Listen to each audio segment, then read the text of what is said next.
¿Qué tal? ¿Cómo está? Muy buenas noches. Un placer saludarles. Soy Fernando del Rincón. Bienvenido. Bienvenido a Conclusiones. Bienvenido a casa. Mi casa es su casa. Hoy es viernes y lo que siempre le recuerdo es viernes y algunos de nosotros sobrevivimos la semana, no lo echen saco roto, es sumamente importante. Así que bueno, gracias por acompañarnos, gracias por cerrar la semana con nosotros y como dicen en mi país, a lo que te truje, chencha. Sí. ¿Qué quiere decir eso? Pues hacer lo que nos toca, hacer lo que nos toca. ¿Y qué nos toca el día de hoy? Nos toca México, por eso le decía yo, a lo que te truje chencha. Nos toca México, todo el programa nos toca México, porque hay mucho movimiento, hay mucho estrés, hay mucha preocupación, hay mucha 4T y muchas dudas de la 4T. En movimientos importantes para el presidente Andrés Manuel López Obrador. Uno de ellos que pues prácticamente ha sido tema de controversia desde su inicio y que para otros tiene un trasfondo mucho más peligroso y complejo que lo simplista que algunos lo ven, es la revocación de mandato. Esta revocación de mandato que pretende Andrés Manuel López Obrador llevar a cabo para que le digan que se quede o que se vaya, que mantenga el poder o que no, que el pueblo decida, ¿no? Sin embargo, ahí, y de acuerdo a cómo está planteada la pregunta y lo que ya está viendo el legislativo, pues los ha llevado a presentar una impugnación ante la Suprema Corte de Justicia de la Nación. ¿Por qué? Porque, bueno, la pregunta, ya después se la voy a detallar, la pregunta, según ellos, ¿no? Dicen que no es solamente decirle a Andrés Manuel López Obrador si se tiene que ir del poder, si la gente decide que se vaya, no, sino que al mismo tiempo se está haciendo una ratificación. Y esas ya son dos cosas diferentes completamente, ¿no? Tendría que ser, dicen los legisladores, simple y sencillamente, se queda o se va, punto. Pero con la forma en la que está planteada la pregunta, se estaría también ratificando, de acuerdo a los legisladores, ¿no? Y ahí es donde está la preocupación, la ratificación del mandato. Yo le digo, no son temores infundados. Hay grandes dudas y me voy a remontar necesaria y obligatoriamente a un ejemplo que usted debe conocer. Si no lo conoce, pues échale una leída, pero fue lo que ocurrió en Venezuela, ¿no? El referendo revocatorio de Hugo Chávez. Y ahí, el referendo revocatorio de Hugo Chávez, parteaguas para que se quedara en el poder, para que se quedara hasta que murió, ¿no? Y esa es una de las grandes preocupaciones que existe en México y que también vislumbran algunos legisladores. Entonces están tratando de asegurar de que la pregunta sea muy concreta, de que le digan que se queda o que se va, pero una ratificación no, porque cuidado, cuidado. Nadie está diciendo aquí, Andrés Manuel López Obrador lo ha negado todo el tiempo, ya la decisión de creerle o no es de usted, pero él dice que él se va cuando termine su mandato y ya está, y que no se va a eternizar en el poder, y lo ha dicho montones de veces, muchas veces. Pero bueno, ahí están las dudas, Hay otros ejemplos también, Nicaragua, por ejemplo, otros de los países. Y sobre todo el ejemplo de Venezuela, ¿no? En este sentido, cuando el referendo revocatorio fue el parteaguas y se quedó Chávez hasta que se murió. Así que bueno, ese es uno de los temas. Y el otro, por supuesto, tiene que ver con la reforma energética planteada por la 4T, Andrés Manuel López Obrador, o por Andrés Manuel López Obrador y su 4T. En un tema que ya, además de lo que representa esta reforma, que muchos la ven como retrógrada en comparación de la de 2013, que es la que está vigente, que es la de Enrique Peña Nieto, expresidente priista, ya otros también le dan un contexto completamente político. ¿A qué me refiero? Está la coalición Va por México. La coalición Va por México es PRI, PAN y PRD. Esta coalición supuestamente estaría alineada, al menos PAN y PRD, para votar en contra de la reforma energética planteada por Andrés Manuel López Obrador. Pero el PRI, irónicamente y contradictoriamente, está pidiendo que se haga un gran debate sobre la reforma con especialistas, con los propios legisladores, etcétera. Cuando uno pensaría, por lógica, que serían los primeros en votar en contra, ¿no? El Partido Revolucionario Institucional en contra de la reforma energética de Andrés Manuel López Obrador de inmediato, así. ¿Por qué? Pues porque la de 2013 es la del expresidente Peña Nieto. El expresidente Peña Nieto era del PRI, pero las cosas no son así. Y el PRI hoy está en una encrucijada terrible. Sin el PRI puede pasar la reforma. Si el PRI está en contra, no pasa la reforma. Pero entonces, si el PRI vota a favor de la reforma, estaría aniquilando su propia reforma. Es decir, la de Peña Nieto, pero la reforma energética priista, ¿no? Si vota a favor. Y si vota en contra, ¿qué repercusiones puede tener esto a nivel político para el PRI? Así que ya lo ve usted, más enredado el panorama en México no puede ser, y por eso le digo que mejor iniciemos.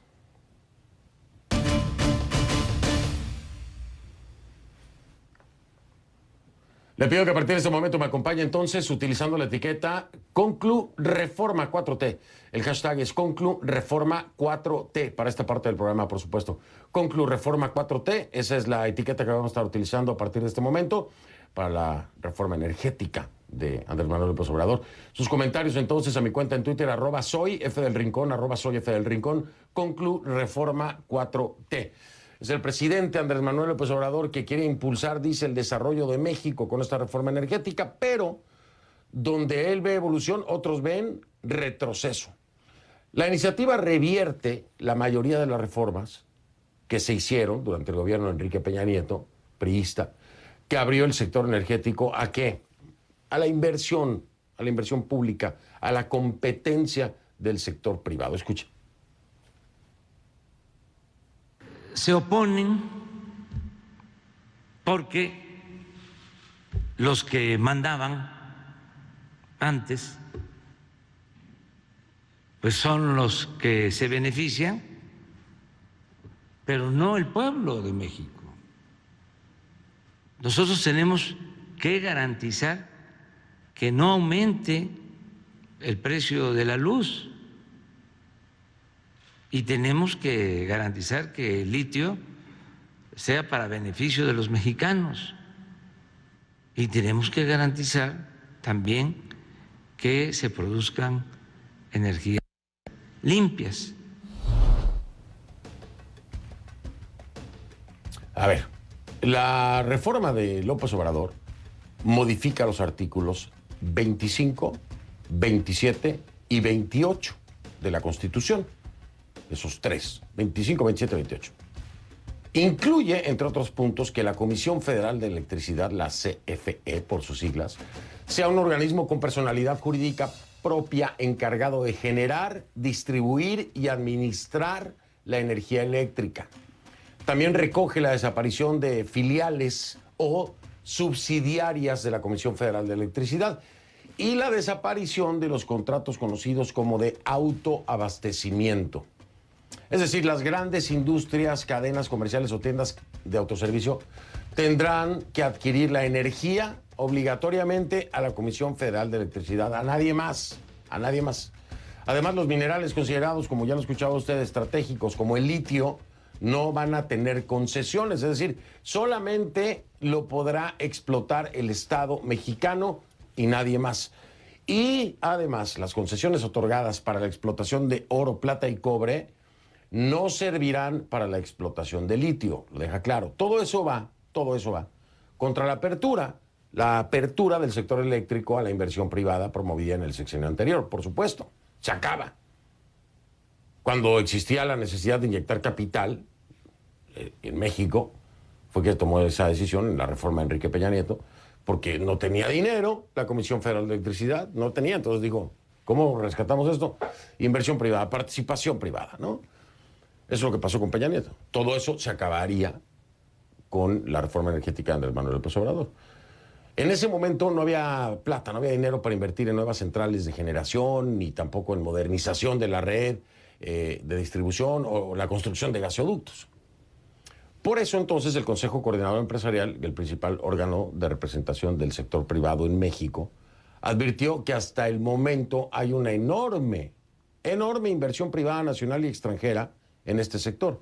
Y esto es muy importante, ¿eh? El tema nacional es importante, por supuesto, pero acuérdense de esta parte, de la inversión extranjera, porque hay compromisos y acuerdos internacionales que de aplicarse la reforma de Andrés Manuel López Obrador, es muy posible que estaría incumpliendo el Estado mexicano acuerdos transnacionales, pues, ¿no? Que ya no tienen que ver ni siquiera con la legislación interna. ¿Ok? Bueno, entonces, ahora todavía hay una enorme inversión privada nacional extranjera. Corre el riesgo, por supuesto, de que puede ser impactada si se aprueba la reforma energética de AMLO. No, vamos a ver, pero mientras tanto sigue escuchando parte de la historia. Las inversiones comprometidas ya en el sector eléctrico ascienden a 44,000 millones de dólares. Imagínese usted. Ahora, ¿de qué depende la aprobación del proyecto? Pues obviamente de los votos, ¿no? De los votos de los legisladores. Y ahí es donde está el tema. Usted sabe qué pasa en México, ¿no? Muy seguido. Hay negociaciones por abajo de la mesa, ¿no?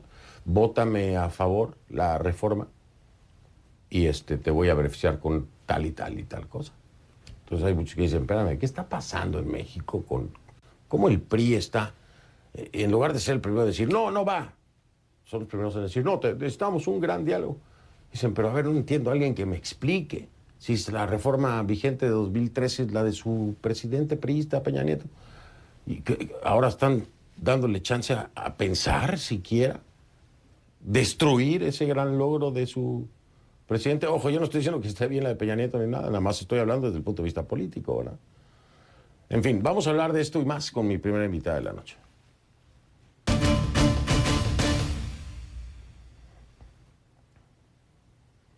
Le doy la bienvenida entonces a Berta Xochitl Gálvez Ruiz. Ella es senadora por el Partido Acción Nacional de México, el PAN, además integrante de la Comisión de Medio Ambiente, Recursos Naturales y Cambio Climático y de la Comisión de Energía. O sea, ¿qué le puedo decir? La más metida en esto, por supuesto, es la senadora Gálvez. ¿Cómo está, senadora? Buenas noches. Fernando, qué gusto saludarte a todo tu auditorio desde México. Un gran abrazo a todos los mexicanos que nos ven. Gracias, qué amable, senadora. A ver, primero, bueno, Partido Acción Nacional y el PRD prácticamente, por lo que se ha escuchado, pues no están de acuerdo con esta reforma energética que propone Andrés Manuel López Obrador y su 4T. Pero ahora entonces el PRI viene a decir que debe haber un gran diálogo, que debe haber una gran discusión, que se debe de incluir a los expertos, analistas para hablar acerca de esta propuesta de reforma energética de Andrés Manuel López Obrador. Algo que resulta completamente irónico, contradictorio, difícil de entender cuando la reforma energética es de Peña Nieto, de 2013, de los priistas. Está la cosa partiéndose por la mitad, senadora, a nivel político en este tema de la reforma energética. A ver, el presidente es muy hábil y obviamente, como sabe que en el Senado hay un bloque opositor muy sólido, incluido el PRI, donde senadores del PRI ya manifestaron su rechazo a esta reforma, incluido Movimiento Ciudadano y algunos senadores independientes. Entonces, en el Senado se ve prácticamente imposible que esta reforma pase. ¿Dónde están queriendo doblar a los legisladores del PRI? En la Cámara de Diputados, en la Cámara Baja. Y yo quiero decir aquí, pues que efectivamente, aquí para tener la lengua larga, hay que tener la cola corta. Y el presidente sabe que pues hay algunos políticos que en el pasado no se han conducido con la suficiente ética o al menos pueden tener problemas con las cuentas públicas y pues aprovecha. Hemos visto cómo ha atacado a algunos políticos simplemente con declaraciones de dije, vi y nunca pueden probar nada. Entonces sí hay un temor porque hay un gobierno represor. Entonces esta reforma definitivamente para decirte por qué el presidente engaña a la gente diciendo que los mexicanos pagan 5 pesos por cada kilowatt, cuando realmente pagan 0.87 centavos. Los que pagan 5 pesos es el 3% de mexicanos que tienen altos consumos en sus residencias. La mayoría de los mexicanos pagan 0.87 centavos. Entonces trata de crear un odio contra los empresarios de las tiendas, las tiendas OXXO, para ser concreta aquí en México, diciendo que ellos pagan menos por la energía. Lo que no dice es que estos empresarios invirtieron en sus propias plantas de generación y que si se les sube la energía a los empresarios, pues van a subir el costo de los productos, el costo del acero, el costo del cemento, el costo de la tortilla. Entonces, ¿de qué se trata? No se trata de que los empresarios le paguen más, 70% más le tendrían que pagar a CFE. Se trata de que los mexicanos paguen menos. Entonces, con muchas mentiras, ha tratado de polarizar y de engañar a la sociedad. Definitivamente CFE pierde dinero porque es ineficiente. porque tiene equipos viejos, porque tiene un sindicato que sangra a la compañía. Quien pierde dinero es CFE Generación, por eso, porque tiene plantas de combustóleo que son costosísimas, mientras los empresarios privados invirtieron en plantas de energía eólica y solar, que hoy por hoy vale una cuarta parte el megawatt respecto a las plantas de combustóleo de la CFE. Entonces, por eso la energía de los empresarios es más barata. ¿Qué es lo que tendríamos que hacer? Que siguieran las subastas con privados y que la CFE simplemente comprara la energía barata, ganara dinero revendiéndola y distribuyéndola y ganando dinero en distribución. Pero lo que está en el fondo es que el presidente quiere decidir a quién le da energía y a quién no. Él tendrá el control de qué empresa nueva se abre. Y luego, esto es como una expropiación indirecta, porque la reforma dice que al día siguiente dejará de haber permisos de generación, se cancelarán todos los permisos y todos los contratos de compraventa. Entonces, los bancos que prestaron dinero y que además hay dinero de pensionados, hay dinero de ahorradores, van a tomar esos activos, los van a vender y entonces van a venir las demandas internacionales en el marco del Acuerdo de Tratado de Libre Comercio, porque las empresas de Estados Unidos y de Canadá y de Europa que vinieron a invertir, pues se van a enojar muchísimo. Claro, ese es un tema sumamente importante, senadora, que también me gustaría tocar con usted ahora después de la pausa, porque tengo que ir a un corte comercial. Porque aquí, a nivel nacional, por supuesto, hay muchas repercusiones, las ha mencionado usted, ya lo sabemos, lo vemos, lo entendemos. Pero aquí también habría graves problemas para el Estado mexicano a nivel internacional, porque se estarían incumpliendo precisamente acuerdos de tratados comerciales con Estados Unidos y con Canadá. ¿Esto cómo lo piensa manejar desde la perspectiva de la reforma Andrés Manuel López Obrador?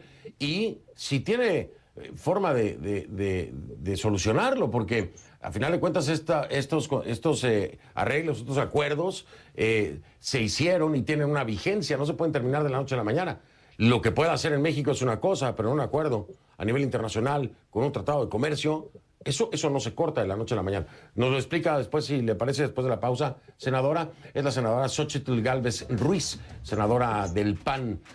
Nos acompaña desde México, el Partido Acción Nacional, y regreso con ella en un momento. Por supuesto, más adelante, le recuerdo, vamos a estar hablando de esta impugnación ante la Suprema Corte de Justicia por la revocación de mandato de Andrés Manuel López Obrador. ¿Cómo está planteada la ley de revocación de mandato? Y bueno, pues, ¿con qué intención fueron a la Corte Suprema de Justicia, no? Ya regresamos. Estamos de vuelta, me acompaña Berta Xóchitl Gálvez Ruiz, senadora por el Partido Acción Nacional de México, PAN. Estamos hablando de la reforma energética de la 4T o de Andrés Manuel López Obrador. Y le decía yo, senadora, es muy importante entenderlo desde el punto de vista nacional. Claro que sí, pero independientemente de eso, porque lo que se pueda hacer dentro de México a través de una reforma constitucional en la que se decida por parte de Andrés Manuel López Obrador y su 4T que a partir de mañana las cosas cambian, no así en el ámbito internacional, cuando se tienen acuerdos a través de tratados comerciales con Estados Unidos, Canadá, donde hay plata invertida precisamente a estos países en el tema energético en México, las cosas no pueden cambiar de la noche a la mañana, se estarían incumpliendo y esto trae consecuencias, ¿no es así? A ver, definitivamente la primera consecuencia es la pérdida de confianza. Porque ¿con qué confianza vienes a invertir en un país que te invitó a abrir su sector energético, a que trajeras inversionistas? Te digo, pueden ser ahorradores de fondos de inversión de Estados Unidos, pueden ser pensionados que pusieron su dinero en estos proyectos. O sea, detrás de este dinero hay personas. No es el dinero de un multimillonario el que está en riesgo, es el dinero de muchos canadienses y norteamericanos que vinieron a México a invertir. Entonces, es un tremendo problema para México por la confianza. Pero segundo, en el Tratado de Libre Comercio quedó claramente que estaban prohibidos los monopolios y se permitía la libre competencia.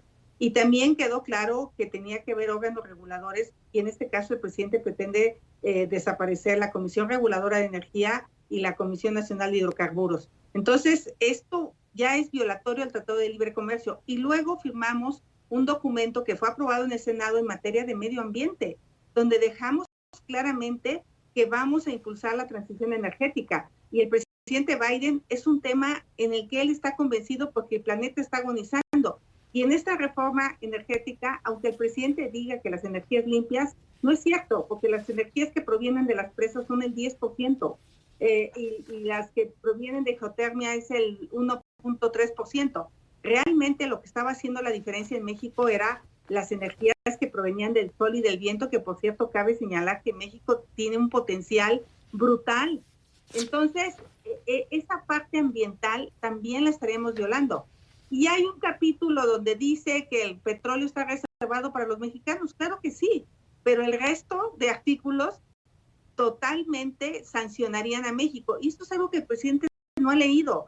Me da mucha pena decirlo, pero el presidente de México no lee. El presidente solo dice y repite lo que Manuel Bartlett, que por cierto es un personaje oscuro del pasado de este país, por eso yo le puse la reforma Bartlett, porque pues realmente es dañina para los mexicanos. O sea, aparte de tener energía sucia, cara, va a ser escasa la energía. Entonces, yo sí creo que esta reforma no va a pasar, te lo puedo asegurar, Fernando, te lo anticipo. No va a tener los votos el presidente, porque yo inclusive creo que hay votos del Partido Verde que se tendrían que sumar a este voto en contra, porque ¿con qué cara el Partido Verde podría decir que votó por senadora, oiga, era lo que le iba a decir, senadora, del Partido Verde ni me hable, hombre. Usted sabe, no tenemos que entrar en detalle del Partido Verde. El Partido Verde hace lo que sea con tal de subsistir. Aunque tenga que votar por energía sucia, el Partido Verde, no me extrañaría que lo hicieran, ¿eh? Yo creo que hay algún par de senadores del Partido Verde que van a dar la sorpresa. Los conozco y sé de su compromiso con el tema de cambio climático. Entonces yo ahí tengo la esperanza de que vamos a tener en el Senado mucho más votos. Si llegara de la Cámara de Diputados, que no creo que salga en la Cámara de Diputados. ¿Y el PRI? ¿Y el PRI qué? ¿Usted cree que...? Porque yo ya oí a Claudia Ruiz Massieu, por ejemplo. Claudia Ruiz Massieu dice, esto es un desastre, esta reforma energética no va. Qué bueno que lo diga Claudia. Pero me pregunto, la presión que está ejerciendo políticamente para el PRI, Andrés Manuel López Obrador, ¿no será que les va a ganar? Porque necesitan que el PRI vote en contra, ¿no? Creo que la presión más fuerte está en la Cámara de Diputados. Creo que en la Cámara de Senadores hay mucho más confianza de que tenemos un bloque opositor firme, y también el presidente se va a ver muy mal de por sí ya eso de andar persiguiendo científicos y andar permitiendo que Emilio Lozoya vaya a cenar a restaurantes de lujo, pues ya se vio claramente a quién consiente el presidente. Pero yo sí creo que el PRI tiene un debate interno, aunque hablan ahorita de 19 votos, yo conozco muchas diputadas del PRI que en corto me han dicho vamos a votar en contra de esta reforma, pero obviamente no lo dicen públicamente para evitar este tipo de presiones que suele cometer este gobierno. Es un gobierno sumamente autoritario, un gobierno que se parece mucho al PRI de los 60, por cierto, de los 70, ese PRI autoritario. Sí, las comparaciones las han hecho frecuentemente y me parece, y estoy de acuerdo con usted, de que es un gobierno autoritario, además de populista. Claro que sí, ya lo creo. Oiga, senadora, es un gusto siempre hablar con usted. La invito más adelantito para ver cómo se van sintiendo las aguas y a ver si es que se da ese gran diálogo y análisis que pide el PRI, que esto podría alargar también las cosas. Necesariamente lo veo así, ¿no? Ganar tiempo, a veces les conviene y seguramente Andrés Manuel López Obrador le caería bastante bien. Ojalá que no, ojalá que todo sea a tiemá. Le mando abrazo, senadora, mil gracias. Hasta luego, buenas noches.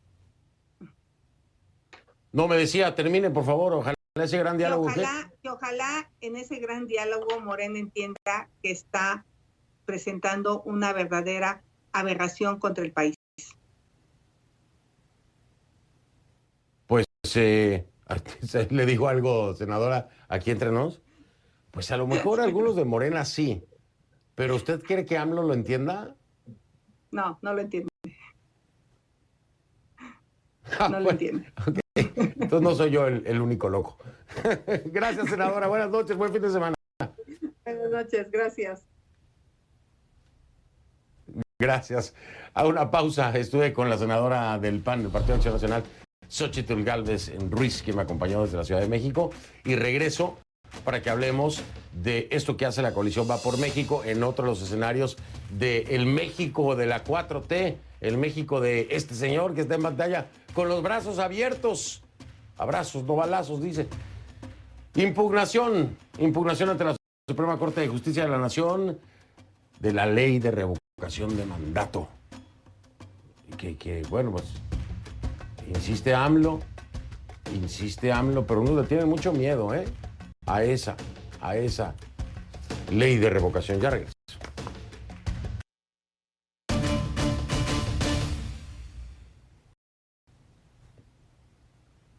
Les pido que a partir de este momento me acompañen utilizando la etiqueta numeral Conclu Revocación MX. El hashtag es Conclu Revocación MX. Sus comentarios a mi cuenta en Twitter con esa etiqueta @soy F del Rincón, @soy F del Rincón. Esa es la cuenta de Twitter. Seguimos hablando de México, por supuesto, el México de Andrés Manuel López Obrador, de su 4T, porque siempre hay mucha tela de dónde cortar con el presidente y con sus proyectos. Hoy precisamente Andrés Manuel López Obrador se refirió a otra de sus propuestas, lo dijo en su mañanera. Este viernes consideró que era surrealista, así lo dijo, que la oposición presentara una acción de inconstitucionalidad contra la revocación de mandato. Así lo dijo, escúchelo. De manera increíble, hasta surrealista, los conservadores no quieren la consulta. Venían diciendo que querían que yo me fuera. Pues, ¿qué creen? Ayer fueron a la Suprema Corte a decir que era inconstitucional la consulta, que estaba mal formulada la pregunta. ¿Qué es lo que están haciendo? Simulando. ¿Qué es lo que hay en el fondo? Politiquería.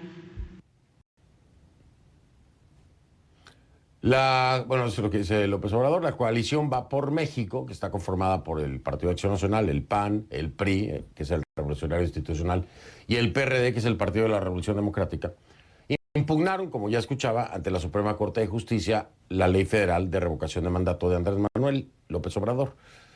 El gobierno dice que se trata de un ejercicio democrático sin precedentes, pero la oposición sostiene que López Obrador busca afianzarse en el cargo. Ajá. Y lo acusan de estar en campaña permanente. Pero bueno, eso ya lo sabíamos, ¿no? Que está en campaña permanente. Lo que hace en las mañaneras es que promoción de su gobierno todos los días, ¿no? Campaña permanente. Y bueno, además critica esta oposición, algo que tiene toda la razón, tienen toda la razón. Es el costo de la consulta, es muchísima plata. Esa plata se podría usar para otra cosa. Ahora, la ley lo que permite es convocar una consulta sobre si se debe revocar de forma anticipada el mandato presidencial. En principio pues suena bien, ¿no? Diría uno, pues ¿por qué no? Pero en el fondo hace mucho ruido y es como que turbio para muchos. La forma en la que está formulada la pregunta de la consulta, según los críticos, desnaturaliza esa aparente intención democrática y amplía entonces el sentido. ¿Hacia dónde lo amplía? Y aquí es donde a uno le da temblorina, ¿no? Así se debe o no ratificar el mandato. Es que en el lenguaje está todo. Ratificar el mandato, que no es lo mismo que revocarlo, ¿eh? Son dos cosas completamente diferentes, una ratificación y una revocación. En realidad, ¿qué hay detrás de todo esto? ¿Es paranoia? ¿Está sustentado? ¿Es la revocación del mandato un arma de doble filo que podría justificar una permanencia en el poder? Vamos a hablar con mi invitado sobre esto.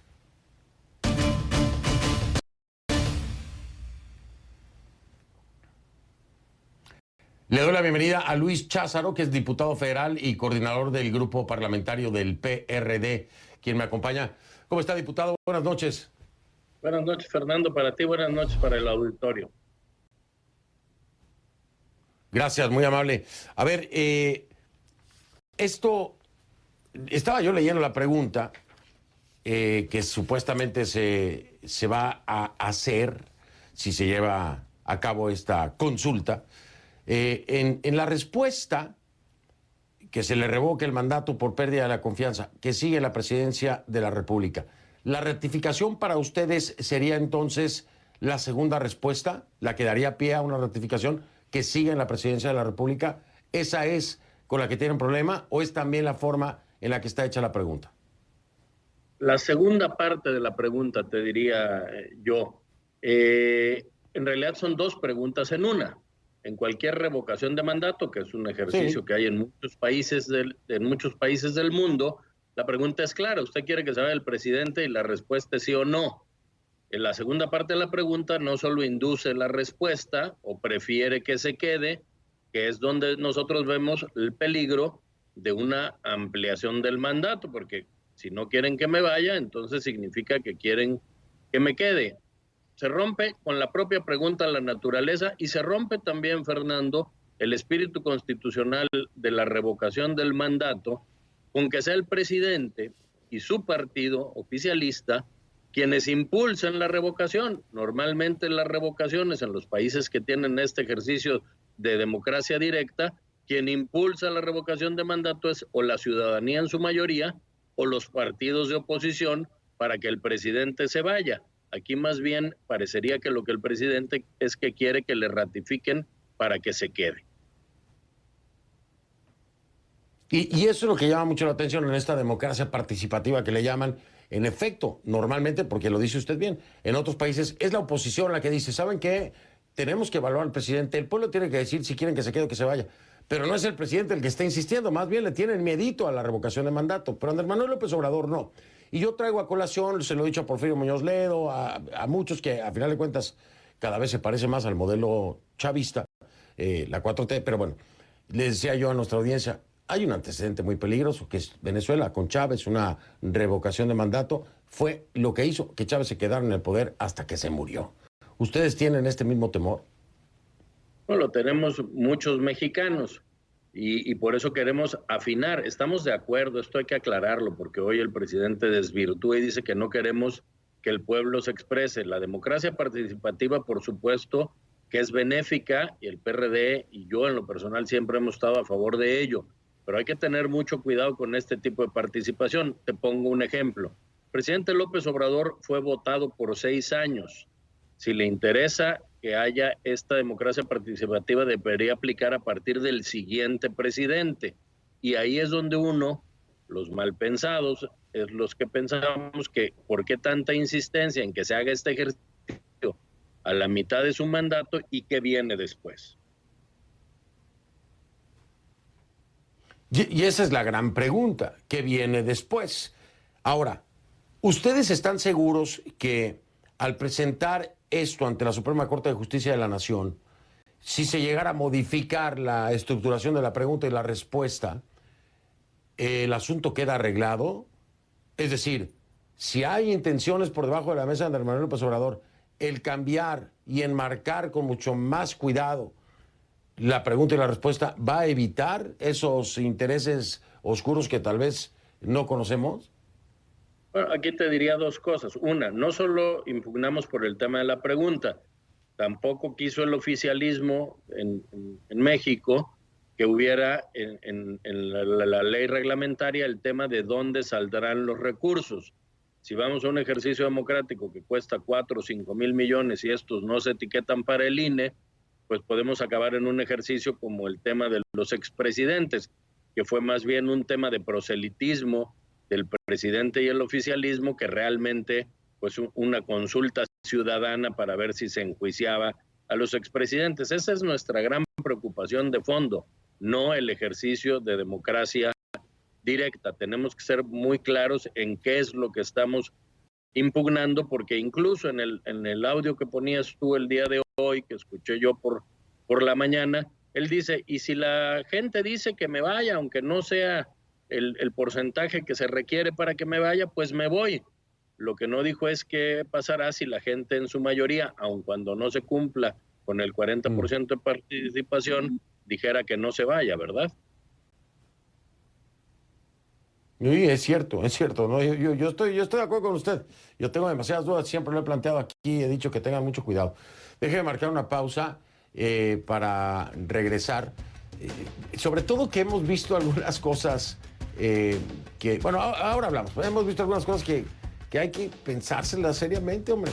Esto que trató de hacer con el presidente magistrado, ¿no? La extensión de mandato. Y no es una reelección. Y esas palabras son muy peligrosas. Vienen de un presidente que dice una extensión de mandato que no debía ser. No es una reelección, es una extensión. Y entonces uno dice, a ver, espérame. Así es como lo ve. Entonces, ¿cómo ve la presidencia, no? Regreso, estoy hablando con Luis Cházaro, diputado federal y coordinador del grupo parlamentario del PRD. Ya regreso.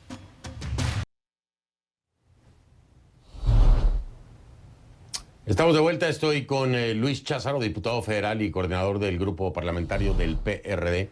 Y estamos hablando no solamente de esto de la revocación de mandato de Andrés Manuel López Obrador, sino de las intenciones que puede haber detrás. Y le decía yo, diputado, usted se acuerda perfecto, hombre.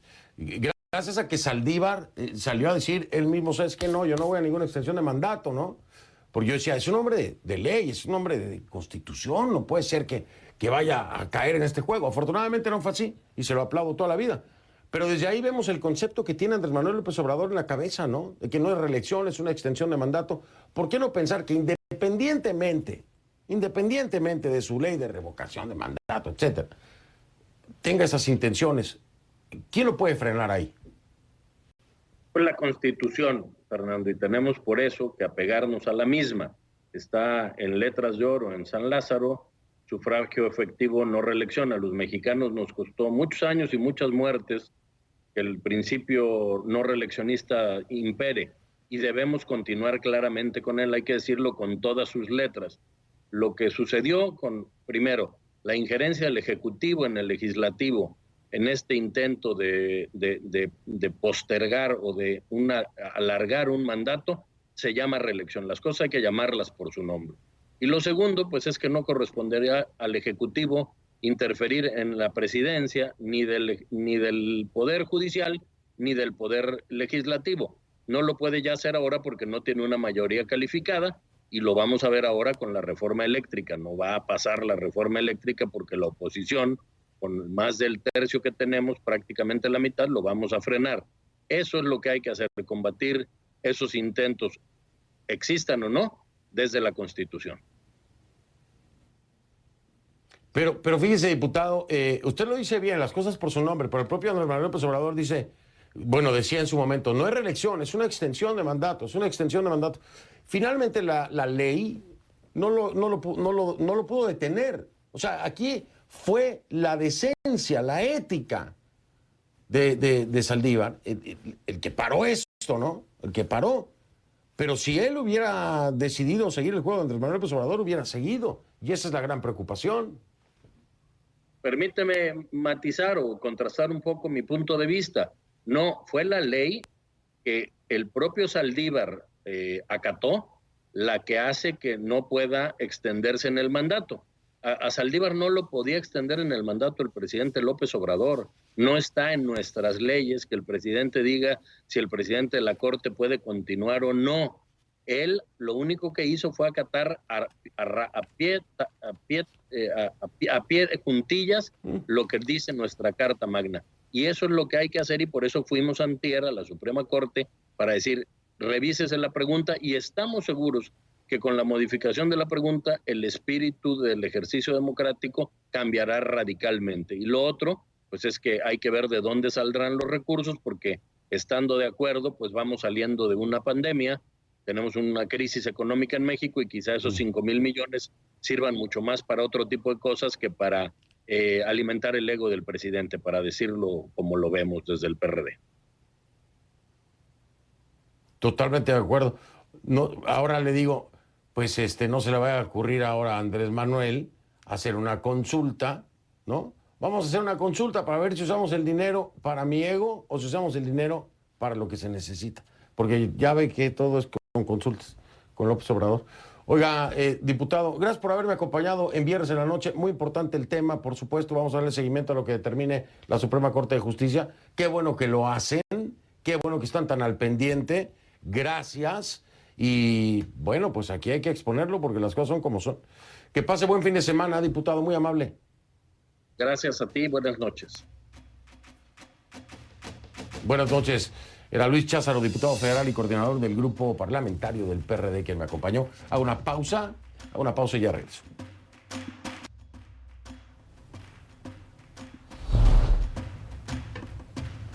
Soy Fernando del Rincón, gracias por acompañarnos. Lo veo el lunes, si me hace favor. Es viernes, algunos de nosotros sobrevivimos la semana.